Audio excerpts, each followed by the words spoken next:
Michael Fox, and this is the Prospector Podcast. And I have joining me recurring guest, Dr. Dave Lawie, Chief Geoscientist of Index from Perth, Australia. How's David this evening? Hi, Mike. This morning here, but feeling just fine. Well, that's a good thing. For those that have not familiar with Index, let's give them the quick overview of what the company is.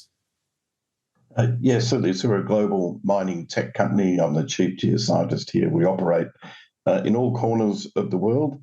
And I think one thing that does give us pause for thought will be some of the topics that we talk about in today's podcast, I think. Yeah, you and I have been going at this now for probably a year and a half now, all told, since the very first one of these that we did. And we've been talking about the gap in the energy transition. It's all about where we are today, everything we need to get to where we are tomorrow. And the world keeps moving really fast. And some of the things that we've talked about in the past, such as AI, that we thought was going to be like 7, 8, 9 years off in the distance, is here and happening now today. So we're moving at a really fast pace. And I put forward up for discussion, is it really energy transition anymore, or is this about energy growth? All the stats that I've seen now in the last year has accelerated the use of energy and moved a lot of the forecasts from 10 years down the road to like 2 years down the road. So I'm wondering if the notion that we're transitioning from, fossil fuels to a clean energy is a dead notion, and all we're doing is actually adding to the grid. Yeah, I think it segues a little bit back to some of our previous discussions, Mike. We talked about a Schrodinger's world. I think Rio, in their strategic update at the end of last calendar year, had summarised this very well. And they were saying that they were talking about the requirements of energy of any type into the future. And they see the global demand for energy as a holistic bucket increasing by 70% by 2050, which is really an astonishing number when you think of a century or more that it's taken to get our energy supply to where it is today, but then in a very short time, increase it from there by 75%. But if we wanted to do that in a clean way, currently we supply about 4 terawatts of renewables or clean energy into the grid, which is 20% of our current needs. If we were to do it in a clean way, and God knows if this is even achievable, we'd need something to be delivering something like 42 terawatts, like an order of magnitude increase in renewables as part of that increased energy total load to be able to do it without ruining the planet. I have no idea whether that's even achievable or not, but I think the point is that the requirement for energy, partly driven by AI, but also by many other things, just as the world, assuming the world will keep growing economically, but that's another talking point. But if the world does keep growing towards 2050, just the requirement in general will go up. In the past, people say, well, China has done its industrialization and that's all fine. But in the global south, the economists, which is the southern hemisphere minus New Zealand and Australia, more or less, the economists are predicting that as the GDP per capita increases, as companies slowly become more wealthy, then their energy demands are going to shoot through the roof, energy and infrastructure demands. So how we meet all of that is a question that's yet to be answered, I think.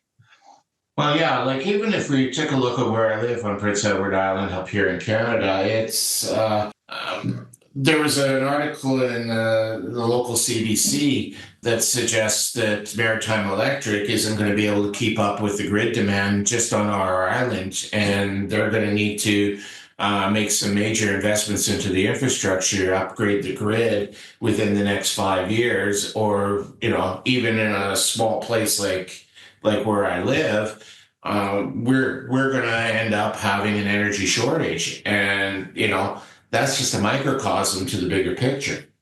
I think the whole energy demand thing from here out wraps into infrastructure. It's all It's all just infrastructure that the world relies on. And in the Western world at least, we built, including the energy grid, we built all of this up over many decades. We really haven't done much about it for 20, 30, 40 years. We haven't really been reinvesting in it too much, but now, and haven't had to, as it has lasted, and things like efficiency with our power use has meant that the grids that we built were fine until this point, but now all of a sudden they're not. So we have this requirement to rebuild, add to, harden in the Western world, and then the global South, if you want to use that word. I don't particularly like it. But in the global South, if they're going to start building it from scratch, then we just have an infrastructure battle to take place around the materials and the expertise to build it as well, of course. And even when we talk about infrastructure, we talk about the raw materials, of course, on this podcast and elsewhere. But I did read somewhere else that if you really wanted to build a gas turbine at the moment, the wait list for gas turbines, let alone the people that have got any idea about how to install them, has blown out to years already. So this is it's a multifaceted problem. No, it definitely is, and the human resource part of the equation is often overlooked. Most people, think it's a matter of just waving a magic wand and opening the mines and everything will be fine. But if in Canada, all the mines that could be permitted and operational, somehow magically became permitted and operational within the next 12 months, we don't have the human capacity to build those mines, staff those mines, and operate those mines. So, we're falling down at an educational level of training tomorrow's workforce to work in those mines. Yes, and some of these things I don't think can be helped particularly by AI. Either AI might be able to assist, but a lot of these things are human bodies and arms and legs to do construction and gets things built and actually to run them. Bit of a conundrum, and the same applies for ramping up nuclear power, whether you are politically opposed to it or for it. But if you just assume we're going to add more nuclear power into the grid, then there's even a shortage of nuclear engineers in places like the US even. So there's a lot of those skills have just literally withered on the vine or, literally died out. And you can't just train nuclear engineers either to build nuclear power stations around the world in 5 years. That will take much longer. Well, the Simpsons say you can. Homer got a job. Maybe we could retrain some of those fish that are in the pond below the power station. But possibly, anyway, but I hear exactly what you're saying, and yet, right now in the United States, the current Trump administration has reached out. I'm happy to be very close friends with Scott Melby, who's the head of the Uranium Producers of America Society, and the administration has asked that association for a list of projects that are being permit stalled to get them up on board. And Scott says that there's 75 quality projects just in the Western United States that, if they got past the permit problems, could probably be functional and operating hypothetically. Until you ask the question, well, who's going to staff them? And there's kind of a shrug, and we'll have to figure that out if we get the permits for the 75 projects.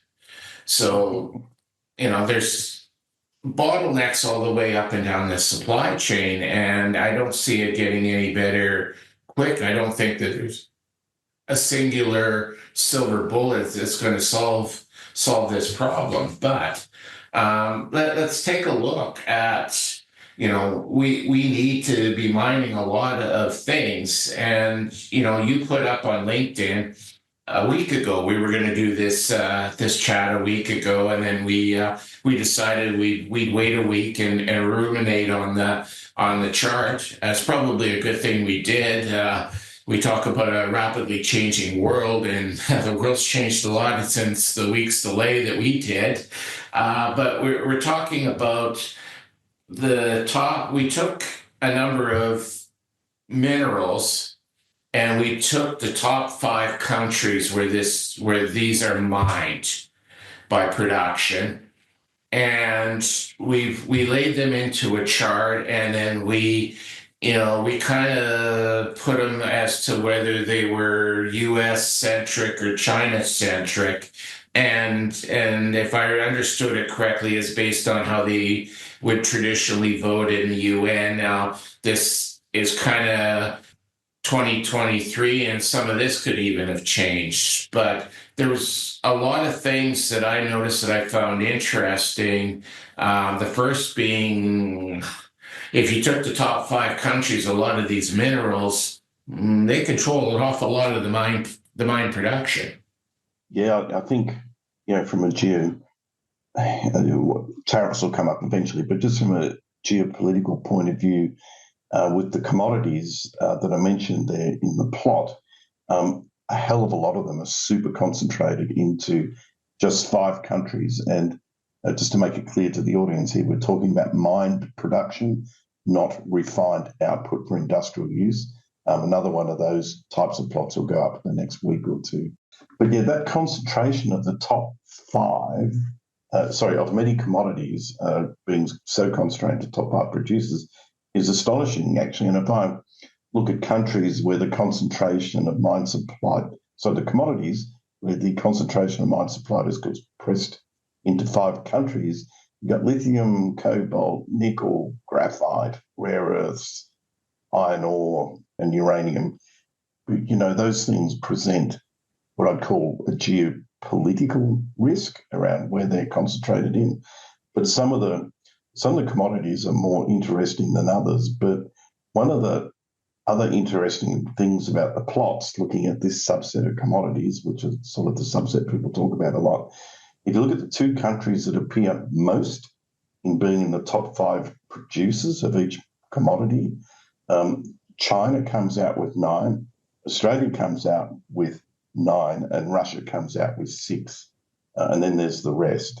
I also thought that was pretty interesting, and it did give me pause for thought with what's going on with the current administration in the US, and they're tariffing and doing deals and talking about doing deals with Greenland and Ukraine and God knows what else, the Congo as well. If I was looking at this plot and sent it to the US administration, I'd said I would be telling them that on the basis of this, I think you should probably be talking to us, us as in Australia, if you're trying to secure these things in a friendly, rational jurisdiction. But I'm talking rationally there, Mike, which maybe doesn't apply. No, but like even domestically in Canada, like I'm shocked at how few dot points there is on the map that say Canada beside it. We are a very rich country when it comes to resources, yet government interference domestically has made it impossible for us to find out where they are, mine them, and get them to market. Like we should be a magnificently wealthy nation, but we're being held back by domestic politics that makes little or no sense whatsoever. And even in the United States, permitting is held back. A lot of production of good quality minerals in the United States. The U.S. doesn't even register in the uranium market, yet there's vast quantities of uranium in New Mexico, Texas, Wyoming, Colorado that could be exploited. You would think that they would be on this chart, yet they're not.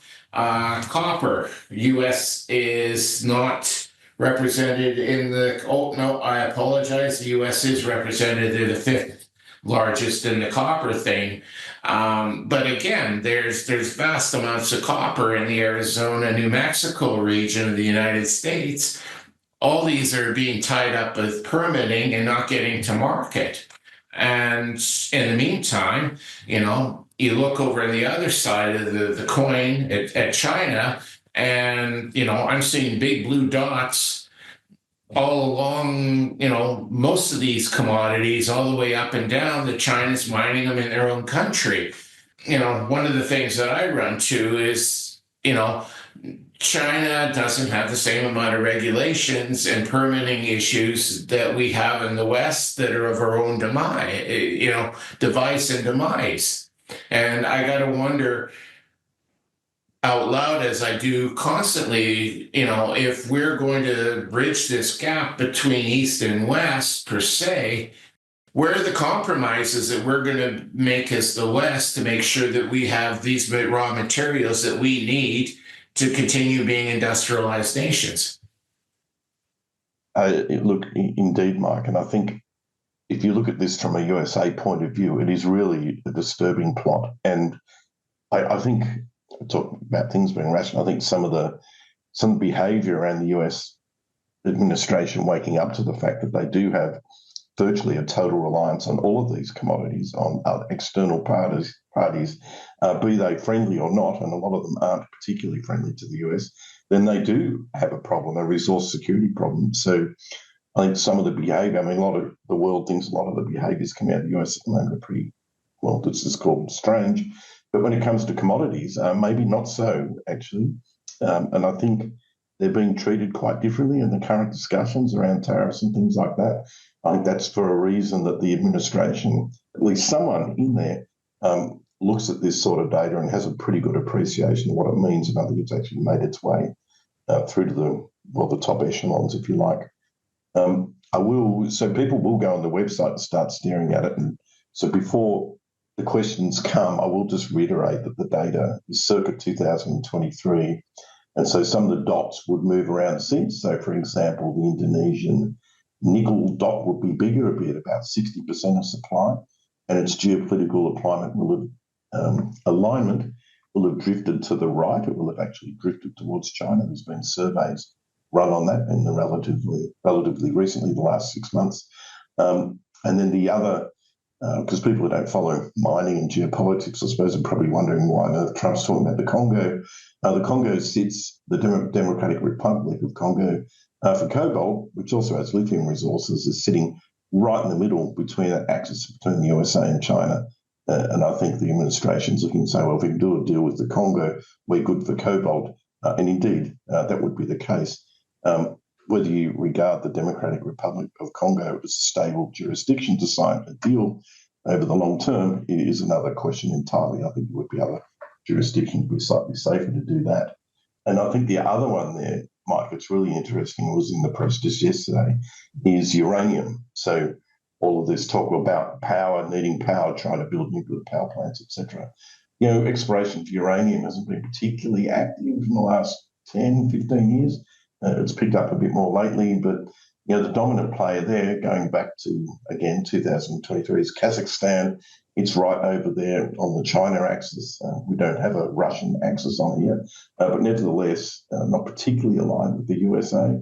And they control mine production. But when I reproduce this graph around ready-to-go industrial products that are delivered from these commodities, I think that's going to become even more alarming, more divisive.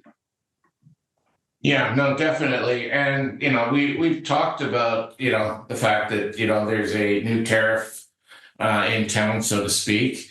But the way countries are combating tariffs is changed, over time. And, upon assessment of new tariffs on China, China immediately put export limits on more rare earth materials that they say, okay, well, I guess we're not going to sell those to the United States any longer, too. So, at what point does the tariffs become counterproductive in that you can't get the raw materials, even if you were to bring the manufacturing back home, because you've tariffed countries that don't want to sell them to you? Yeah, look, just given that comment the last couple of days, I sort of wish I had made the refined production of these commodities and where it's concentrated, because that talks directly to that point. I just saw a quote the other day that the West is building castles on someone else's sand, which I think talks to that point very, very precisely. One of the other sort of annoying things about some of these is this is a problem of the West's own making. It is an own goal. It's pulled the six-shooter out and shot its foot off, perhaps both feet off, perhaps a leg in this case, because these aren't. It's not as though these things are not solvable. It's just that the West has elected not to solve them because someone else will do the dirty work and far more cheaper than we are willing to do it. There's been a lot of noise, a lot of kerfuffle around this. A lot of these things that we talk about, rare earths. What are some of the other ones? Gallium, gadolinium, etc. The global markets, they are thin markets, although they're critical minerals for many applications for sure. Antimony, if you want to throw that in. But they're really quite thin markets. And without creating a whole lot of global consternation, it's the sort of thing that $15 or $20 billion of investment in processing in a jurisdiction which is not going to ban you from using it would fix some of these problems up. I mean, they're technically difficult problems, but it's known how to do them. So it could be fixed, right? So one of the frustrations is you could, rare earths, the old joke is rare earths are not rare, and that's true. Refining them in individual products and some of the other byproducts that come out of mines that we also use is more difficult, but solvable and doable. And if we put our minds to it, we could do it. We just haven't. And here we find ourselves. I think with some of these things, it will take, the standard rules of commercial economics won't apply. The governments are just going to have to step in and wear the underwriting of it just to secure those materials for their own use. It's a classical cost of geopolitics to secure supply. Yeah, and I have to say that's something the Chinese have figured out long ago. Like there was it was about 5 years ago, they put an investment ban on Chinese investment in Canadian mining companies. And you looked and went, okay, well, we're trying to take control of our own industry until you realize that the Chinese really didn't care because they had everything already tied up in strings and offtakes. That was sending, they already pre-bought the materials long before they got ownership in the companies. So we're in the West, we're actually behind already because, you go to some of the South American countries, the African countries, even though they may be aligned with the West, the Chinese have already prepaid for the minerals to come out of those countries. They have that full supply chain control, and I'll get this other bloody diagram made, and that will illustrate the point. But another thing about trying to build out manufacturing and refining capacity to start to address some of these things. I was talking to an Australian company here who was receiving funds via the Inflation Reduction Act in the US to build downstream, if you want to call the refining downstream of the mining operation, a downstream refining plant for what they're mining and build it in the US because it's one of the critical minerals. And they're well on the track to doing that. But in their most recent talks, the money was going to be released in 3 tranches. They said they could guarantee them the first tranche, but given what's going on at the moment, not the second or third. And they just said, well, we can't operate in a business environment like that with that level of uncertainty. Just the current uncertainty itself is getting in the way of solving some of these problems at all sorts of levels. We could probably, hope that some of the uncertainty resolves itself in the next month to 4 months, and then maybe people can get back to doing some of these things properly. Yeah, we've got something, although it's not an uncertainty, but the Saskatchewan Research Council is also playing in the same process, but they're doing it out of Saskatoon. So, and with Canadian money, so some of that uncertainty kind of goes out of the question. But ultimately, we're getting to the point where it's not about fighting a war over resources. It's fighting a war over supply streams, because if you've got uncertainty in the United States, you're going to build that plant someplace where you've got, more certainty. And then the question becomes, if that plant is built in country X, where is country X aligned? Is it going to send that material to the West, or is it going to go to, to the other side of the coin? And that's becoming the real challenge in a lot of ways. It's not about the resources, it's about who's processing the resources and where does the end product end up. Which applies to uranium already, where it gets enriched so you can use it in power generation, is also hyper concentrated. I was just looking back at the graph, Mike, and Niger's on there for uranium, and it's in the middle of the USA-China axis. It's actually gone, and I think it's almost nationalised uranium. The French uranium deposits are French-owned or French-operated, and gifted them to the Russians. So it probably needs a third axis to make the whole thing slightly more alarming. Yeah, well, although Russia is aligned with China, so that would just move the Niger uranium stuff towards the Chinese side of the equation rather than it being in the neutral middle or where it was before. Well, perhaps in 12 months, Russia's aligned with the US. But anyway, we shouldn't go there. So. Well, the way the world's changing right now, anything's possible. And, cats are sleeping with dogs, let's run our Ghostbusters rant from that 80s film. The other thing that seems to be shaping up is, and it's up until the last week, again, that's where a lot of our conversation kind of would have gone outdated really rapidly. But, copper was holding its price really well in spite of all sorts of alarm bells suggesting that we're heading towards a recession. Those alarm bells are still ringing. They're probably ringing even louder. Now, copper has kind of listened and come off of those high prices that they were in the last week. But is the rush to find more copper, is that actually going to be the energy battleground for the rest of this century versus, the last century where there's a rush to find oil? Oh, I think the copper problem doesn't go away almost irrespective of what happens from here on the political stage. It's just required, it's one of legal terms. It's a condition precedent for the world going forward, if you like to put it in legal terms.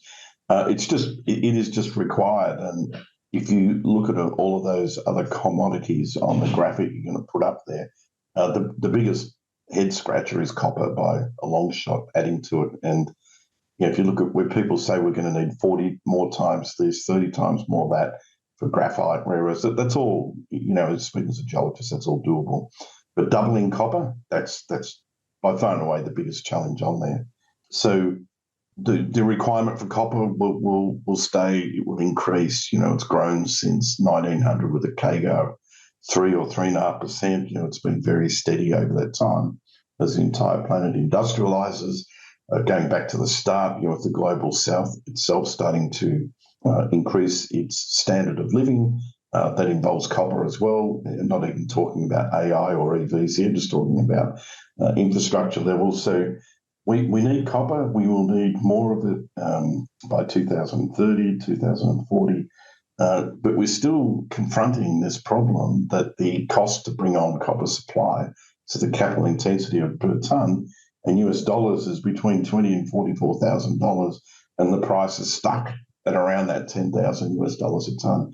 So it's a Schrodinger's moment, right? The requirements there, adding supply is difficult. The financial signals to incentivize a whole lot of new exploration aren't there, and the cost to add new supply is prohibitive. So hence we see BHP having a crack at Anglo for their assets and other people trying to buy other people's copper assets. It's a bit deck chairs on the Titanics, but not totally. There's certainly been a lot of resource development drilling done around existing copper operations to add new supply. But here's the thing, which I think a lot of people missed and is worth thinking about. BHP, the biggest resource company in the world, spending, I can't remember the exact number, $12, $14 billion in the next 5 or 6 years just to tread water. Right? That's a sustaining capital expenditure just to keep their copper output relatively stable. They might, if they're lucky, add 150,000 tonnes of copper production for that expenditure. So that gives you an indication of how hard it is for the existing long life big mines to maintain that copper production. And if we're talking about adding to it, then we have a problem, and no one's, there's nothing real material happening in the world to tackle it. There are some new technologies. I mean, that whole capital intensity to bring copper into production assumes a conventional mining operation, be it underground or surface mining. But there are other people starting to look at, in situ leaching type technology, if you want, fracking. It's not really fracking, but if you want to call it fracking, a fracking type way of extracting copper from low-grade resources without expending a whole lot of energy to get it and doing a whole lot of environmental damage or leaving holes in the ground, etc. But, those technologies are nascent, although people have been working in back rooms for perhaps 5 or 10 years. Electrowinning or bacterial type leaching of copper. I think if we're going to get to this supply of 50, if we're going to get from the 25 million tonnes to 50 million tonnes of copper per annum that we need around that 2050 mark to supply all of this, one or more of those sorts of technologies is going to have to come through.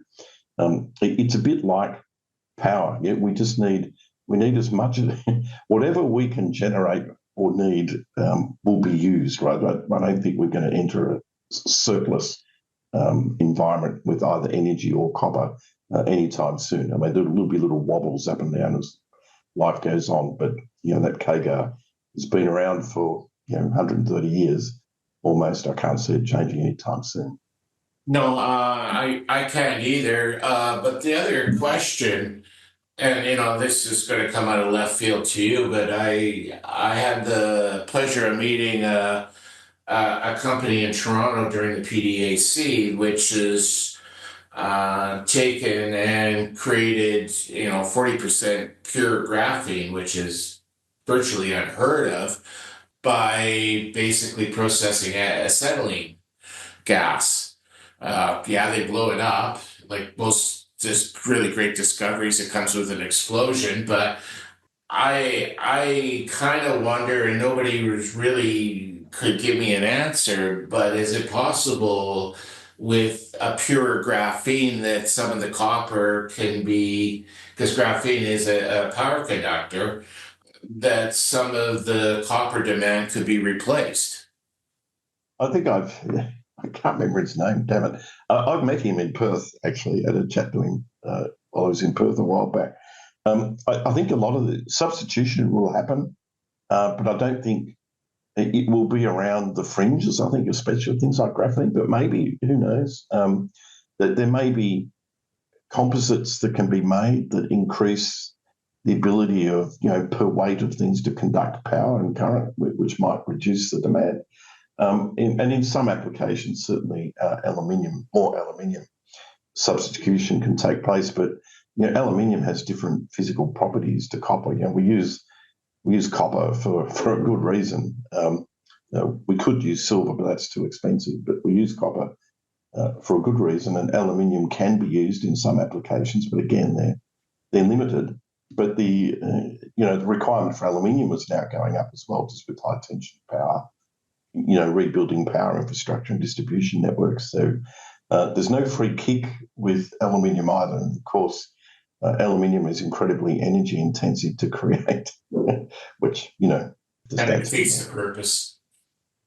So, but we need it. And even with infrastructure, we're going to need, millions and millions of tons of cement, right? And it itself is one of the biggest CO2 producers on the planet. But people are trying to work on ways of manufacturing it or substituting it that generate much less carbon, and all power to them. But that is just another conundrum to deal with. Yeah. So this copper problem, then, in spite of my suggestion of substitution, that's the real problem that's going to be here for a long time. Well, I think that is a rate limiting step if you want to look at it like that, as a scientist would. And I think the thing about power, regardless of where it comes from, and it's I think this is Jevons law. I think I have that right. if you make things more available, people use it more. And, the classical example is with LED lighting, which conserve power, but because they use so little power, people now use, tons, wrong unit, but a lot more lighting. And so the benefit of the power saving by using LED lighting over the old incandescent fluorescent tubes is now gone because we use more lighting. So we use whatever's available, we will use, and often for good things as well, of course. So this whole, giving the world the power it needs is just going to be a real challenge without taking it out, without destroying it. When you're too strong about that. But What has to happen now, I guess, as we move forward, these dot plots are going to start shifting around. And I guess the question, like I noticed, there's numerous of these countries that are in the top five, and a lot of these materials are in Africa and in South America, where China is currently on a pretty good soft diplomatic full court press to be friends with these countries in order to get the materials. They're building ports, they're building roads, they're building railways. The West seems to be kind of stuck looking, going, "Oh wow, that guy asked the pretty girl out, and we never got our chance at the plate." So what's the West going to have to do? yeah, I think this is one of the issues working its way through at the moment is, if the West, and by the West we're talking about US breaking its geopolitical alliances with many other countries, then some of those dots are going to start moving around, and they're not fixed in position by any means. So even if you look at Peru, there is about in the middle, right, and it's Peru appears under copper, under zinc, under silver.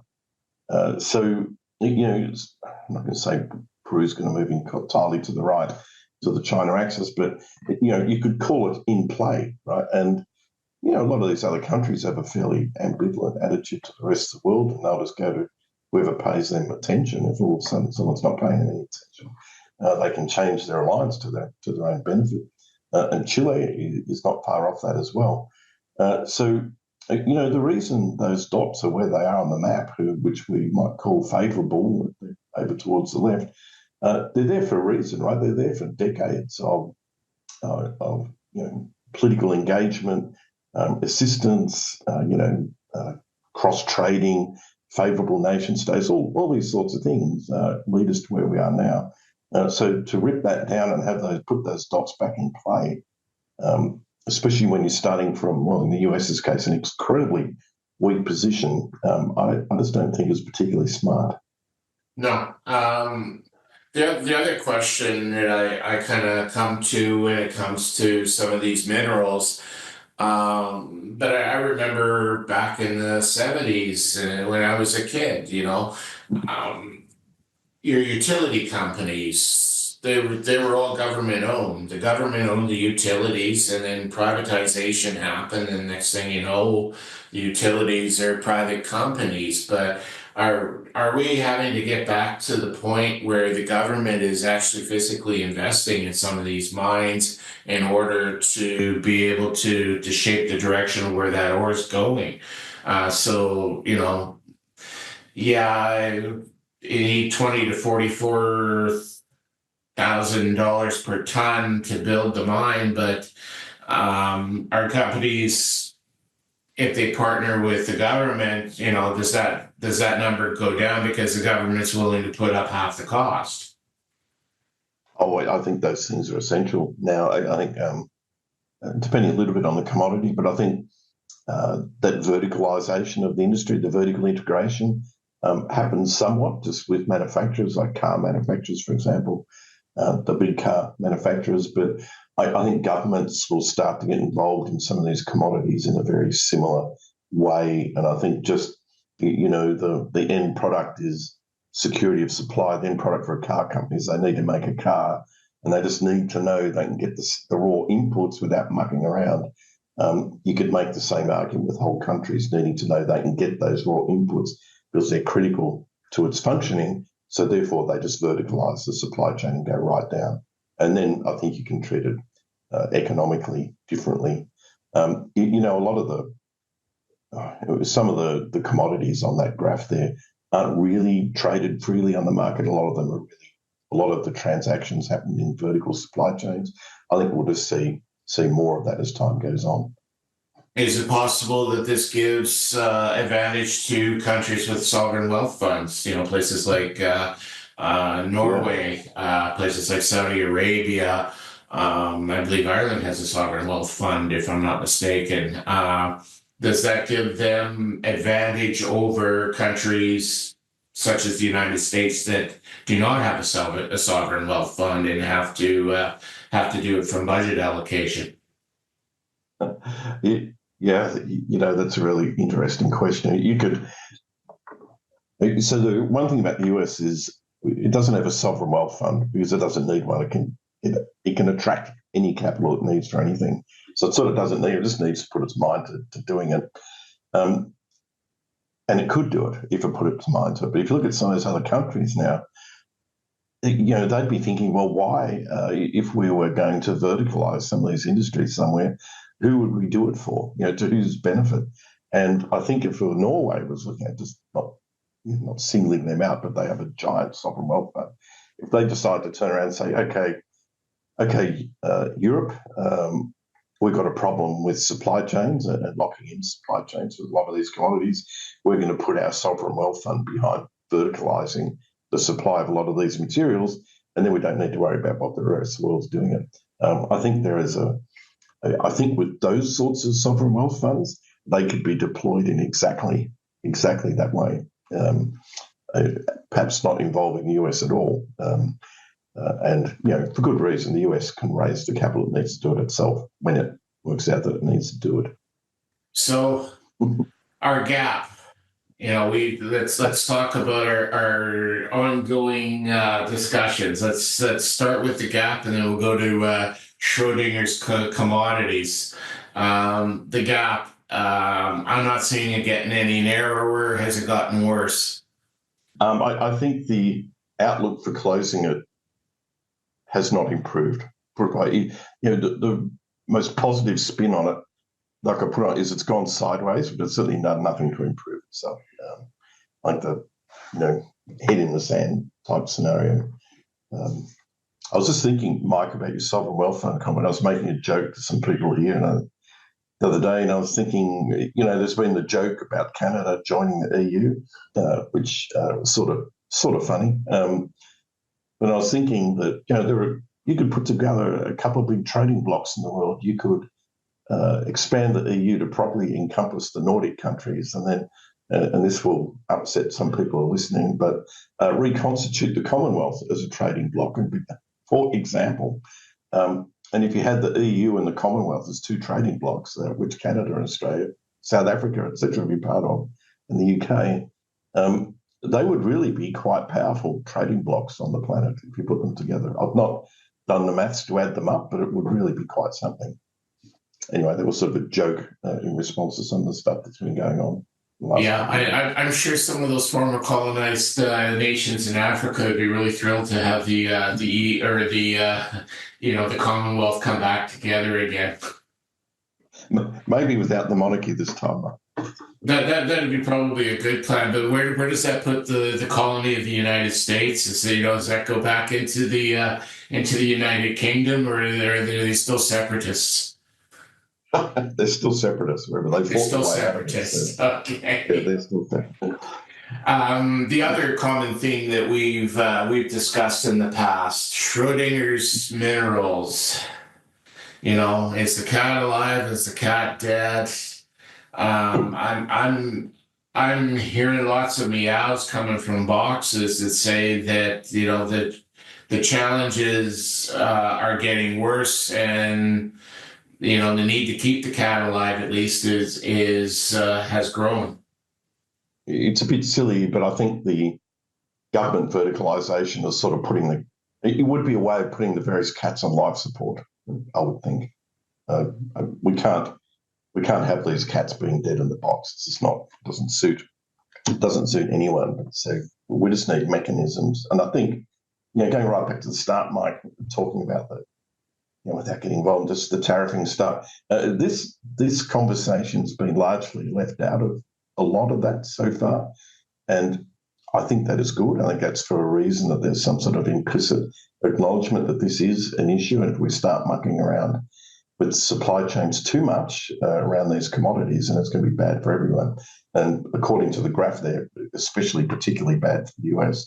So maybe in this part of the global commodity space, maybe this has a more rational outcome in 6 months. We'll see if that cat's alive or not. But I will remake that plot and have not the mined production, but the industrial production by commodity as a percentage of total production split up. We'll get that up in the next couple of weeks, and then I think that'll be a good basis for another chat.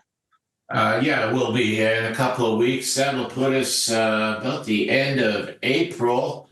That might be a chat you and I'll have in person. You and I are going to be at the Current Trends in Mining Finance Conference that's put on by the New York chapter of the SME, May 19th to the 21st. And for you, I'm heading up your technology and mining roundtable panel. So we'll get to spend lots of time together in New York talking about some of these challenges.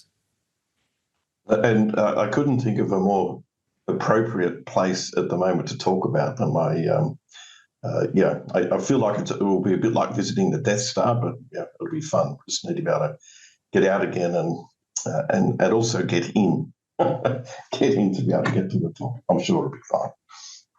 Yeah, no, it should be a good time. That's where we get together as an industry and we talk about these problems and try and get some idea as to where we're all heading. I know in the past, the U.S. government, different the provincial governments of Canada have been big contributors to this particular conference. So it is a good time to get put our thinking caps on and get together and toss around ideas around the table and come up with ways and means that we're going to solve these problems going in the future. But as I say, the world moves fast, and you best hang on. It's going to toss you off. But I'm sure we're going to have lots to talk about. I look forward to that second graph, because I think you're right. I think when we start to see where this starts to align, it becomes even more apparent where the supply chains are coming from, as opposed to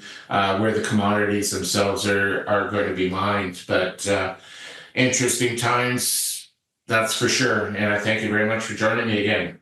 Oh yeah, I must say, without joking, I'm really looking forward to the conference in New York and chatting to people there and getting some real insight into what's really going on, because I think, to have the likes of Canada and Australia not working with the US around some of these problems is frankly idiotic. And if we can help, we should be helping. And I'll be really keen to explore some of those discussions with the people that attend.